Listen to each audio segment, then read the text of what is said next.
Halo, saya Maorib. Untuk S1-nya dulu saya mengambil jurusan Communication Management di In Holland University Belanda. Ada berbagai jalur yang bisa ditempuh untuk mereka yang mau kuliah S1 di luar negeri. Jalur pertama adalah jalur pribadi, yang kedua adalah beasiswa. Jadi bagi yang ingin kuliah S1 di luar negeri, yang pertama harus dilakukan adalah survei. Survei negara mana yang akan dituju, universitas mana yang memberikan tawaran program-program yang menarik yang sesuai dengan harapan kita. Jadi dengan catatan kita sudah tahu sekiranya jurusan apa yang menarik untuk kita dan yang sekiranya mampu kita jalani selama masa studi nanti. Survei bisa dilakukan pertama melalui internet. Kita bisa cari review-review misalnya untuk jurusan teknik industri misalnya. Di dunia ini mana yang terbaik, atau mungkin kita sudah tahu kita ingin kuliah di Singapura misalnya. Untuk jurusan ini kira-kira universitas mana yang menawarkan program yang terbaik dan yang pasti yang sesuai dengan kemampuan kita secara akademis dan secara finansial pastinya. Setelah kita cukup survei melalui online, melalui internet, ada baiknya kita juga melakukan survei yang lebih mendalam melalui institusi atau agen-agen yang bisa membantu kita dalam melakukan aplikasi atau pendaftaran ke universitas-universitas di negara yang akan kita tuju. Salah satunya adalah melalui beberapa institusi yang ada di Indonesia ya. Ada beberapa yang bisa kita tunjukkan di sini. Namun ada juga informasi yang bisa didapatkan di kedutaan besar masing-masing negara, misalnya di kedutaan besar Belanda, Amerika, Jepang, Singapura, dan lain-lain. Selain itu juga bisa melalui sekolah-sekolah, dan kebetulan memang inilah jalur yang saya tempuh dulu. Jadi dari pemerintah Belanda memang menawarkan beasiswa ini melalui jalur sekolah. Jadi informasinya dibagikan ke beberapa sekolah-sekolah di beberapa kota di Indonesia. Salah satunya adalah tempat saya dulu menempuh SMA. Alternatif lain yang menurut saya sangat efektif adalah melakukan survei di pameran-pameran pendidikan. Ada banyak pameran pendidikan internasional ya di kota-kota besar di Indonesia, kayak misalnya di Medan, Jakarta, Surabaya. Di situ mereka mengundang beberapa universitas luar negeri untuk memberikan presentasi, membuka booth atau meja-meja informasi di mana staf dari kampus tersebut akan menjawab langsung semua pertanyaan kita dan akan menjelaskan program-programnya dengan lebih mendetail. Jadi kita sama seperti halnya datang ke kampusnya secara langsung, tapi pastinya jadi lebih praktis karena kita tidak perlu langsung datang ke negara tujuan gitu ya. Oke, kalau kita sudah tahu kampus mana yang akan kita tuju dan jurusan apa yang akan kita ambil, berikutnya adalah proses aplikasi atau mengajukan pendaftaran. Jadi di sini kita juga sudah mulai mempersiapkan sekiranya kita akan mengambil jalur pribadi atau beasiswa. Jadi dari informasi melalui pameran atau melalui agensi itu tadi, kita akan dijelaskan beberapa jalur pembayaran atau pembiayaan yang tersedia di kampus tersebut. Oke, jadi bedanya pendaftaran untuk jalur pribadi dan beasiswa, kalau yang setahu saya, Untuk jalur pribadi otomatis kita akan langsung mendaftar ke kampus yang dimaksud sesuai dengan prosedur, misalnya harus tes TOEFL kah atau IELTS, atau harus menyerahkan kopi raport atau keperluan-keperluan dokumen yang lain melalui kedutaan besar, atau mungkin kita bisa melakukannya sendiri atau bisa dibantu melalui agen-agen yang tadi saya katakan. Sedangkan untuk jalur beasiswa, seringkali kita harus mengikuti prosedur yang diarahkan oleh penyedia beasiswa tersebut. Jadi kalau misalnya kita diharapkan untuk menyerahkan acceptance letter dari universitas, maka kita secara simultan harus melakukan pendaftaran ke kampus sekaligus mendaftar beasiswa, atau harus mendaftar di kampus dulu sampai mendapatkan acceptance letter, baru kemudian apply di beasiswa. Atau bisa juga pihak pemberi beasiswa ini yang akan meneruskan aplikasi kita ke kampus-kampus yang akan dituju. Jadi prosesnya berbeda-beda. Kita harus teliti dan kita harus mengikuti prosedurnya dengan hati-hati. Dulu jalur yang saya lalui itu melalui jalur sekolah. Jadi memang dari sekolah-sekolah mendapatkan informasi beasiswa dari berbagai institusi, misalnya dari kedutaan besar atau mungkin dari ASEAN atau dari pemberi beasiswa yang lain. Karena pemberi beasiswa untuk S1 itu memang jarang. Jadi kalaupun ada, itu memang seringkali langsung disampaikan ke sekolah-sekolah yang dituju. Pada saat itu sekitar semester 2 mungkin ya. Semester 2 kelas 3 SMA. Kelas 3 SMA itu berarti sekarang kelas 12. Itu kita sudah mulai diberi pengarahan mengenai beasiswa-beasiswa yang ditawarkan oleh sekolah kita. Yang informasi yang diterima oleh sekolah kami gitu ya. Salah satunya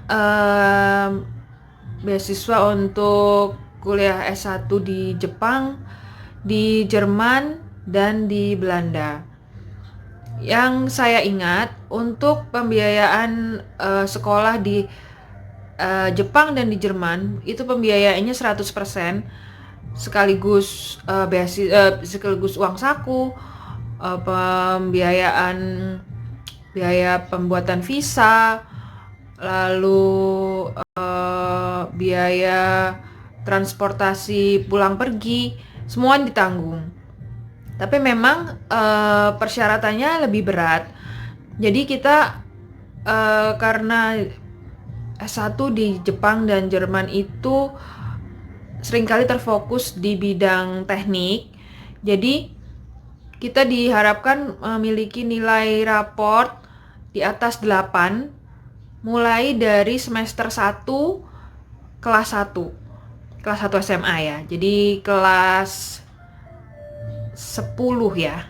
Mulai dari kelas 10 itu mulai dari semester 1 nilai raport khusus untuk pelajaran matematika dan IPA yang termasuk di dalamnya fisika, kimia, biologi tidak boleh berada di bawah 8. Nah, setelah mendapat kalau sudah memberi kopi raport yang menunjukkan nilai tersebut, biasanya sekolah akan memberikan rekomendasi agar kita mendapat kesempatan untuk mendaftar di jalur beasiswa tersebut.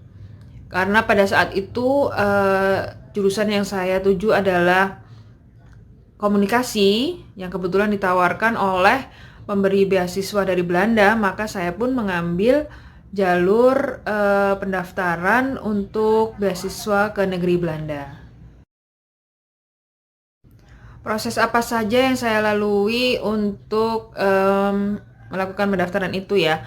Jadi pertama adalah tes kemampuan bahasa Inggris setara seperti TOEFL, tapi ini dikeluarkan oleh internal kampus. Lalu kemudian menulis essay mengenai mengapa kita mengambil jurusan tersebut dan mengapa kita tertarik untuk menjalani studi di negeri Belanda, dan bagaimana studi kita ini bisa mendukung kita di masa depan nanti. Nah, dari situ saringan yang kedua adalah interview dengan pihak kampus langsung. Jadi ada sekitar 3 orang dosen dari pada saat itu Hogeschool Holland yang mewawancarai para kandidat dan sekaligus memberi gambaran bagaimana program yang akan kita jalani nanti. Oke, setelah melakukan pendaftaran dan sudah melalui beberapa tes saringan, sekitar 1 atau 2 bulan setelah itu, mungkin sekitar bulan Januari atau Februari, kita sudah mendapatkan keputusan apakah kita diterima atau tidak. Nah, dari situ kita sudah mulai mempersiapkan diri. Jadi bahkan sebelum kita diminta untuk mengumpulkan dokumen seperti keperluan visa dan keperluan pendaftaran sekolah, kami sudah disarankan untuk menata diri lah, mempersiapkan diri ya, karena kita punya waktu sekitar 6 bulan. Jadi mulai dari Februari sampai Agustus, karena kita akan berangkat di bulan Agustus dan mulai perkuliahan di bulan September. Jadi kita punya waktu 6 bulan untuk mempersiapkan diri gitu. Nah, dalam waktu 6 bulan ini banyak sekali yang bisa kita lakukan. Yang pada saat itu saya lakukan adalah yang pasti kursus bahasa Belanda, karena meskipun bahasa pengantar untuk kuliah nanti akan disampaikan dalam bahasa Inggris, tapi tidak bisa dipungkiri bahwa saya akan banyak memakai bahasa Belanda untuk sehari-hari dan terutama untuk keperluan di luar sekolah. Nah, saran saya yang seharusnya juga saya lakukan dulu sebelum berangkat adalah mempersiapkan diri dalam bidang akademis, kayak misalnya berlatih untuk melakukan atau menulis tulisan-tulisan ilmiah dalam bahasa Inggris. Itu kan belum pernah kita lakukan sebelumnya, at least buat saya. Saran saya adalah selain mempersiapkan kemampuan bahasa, juga kita harus belajar untuk latihan analytical thinking gitu. Jadi kayak kita dilatih untuk kuliah dalam bahasa pengantar selain Indonesia. Bagaimana caranya? Ya mungkin kita bisa minta bantuan atau kita bisa mendapatkan informasi di kampus-kampus yang menawarkan jurusan bahasa Inggris atau jurusan bahasa yang akan kita gunakan nanti gitu. Misalnya saya tinggal di Malang misalnya, jadi mungkin kita bisa berkonsultasi dengan mahasiswa jurusan bahasa Inggris di kampus-kampus di kota saya gitu, dan mungkin bahkan bisa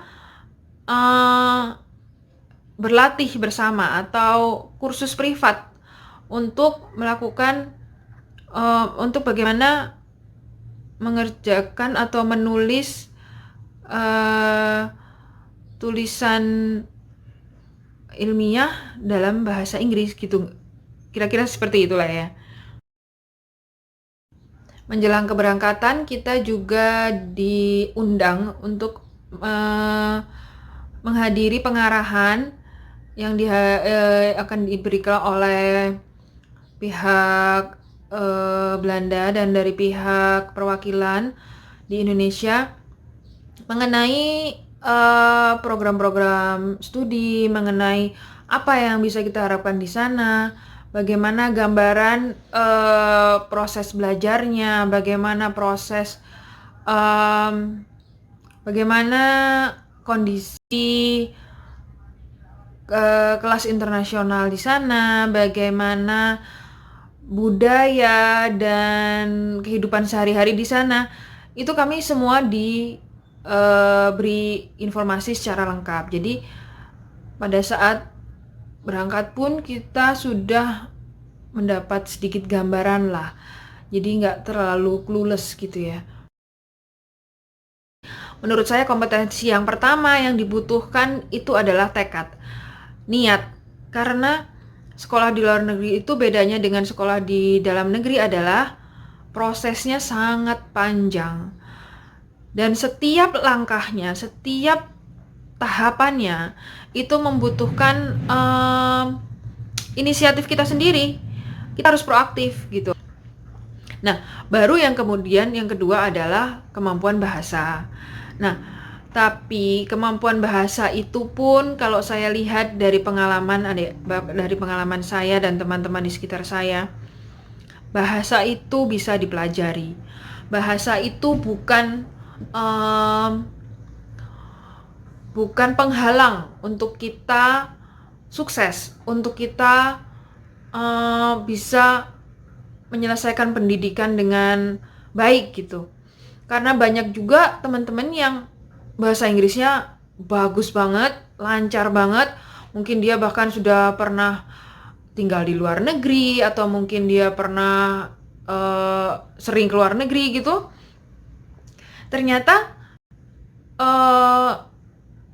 tidak menjamin bahwa pada saat dia melakukan atau pada saat dia menjalani studi itu akan lebih unggul daripada yang lain gitu.